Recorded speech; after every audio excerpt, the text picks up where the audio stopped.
Okay guys, I just want to show you this. This is the day after the blizzard, Saturday the 9th of February, and as you can see, it's pretty bad out. This is from when I opened my garage up, and can't really, but that's how high the snow is.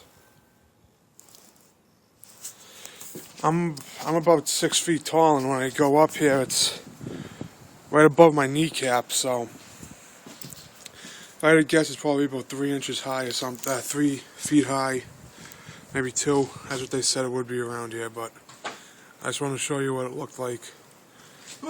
So, thank you, and hope everybody's safe.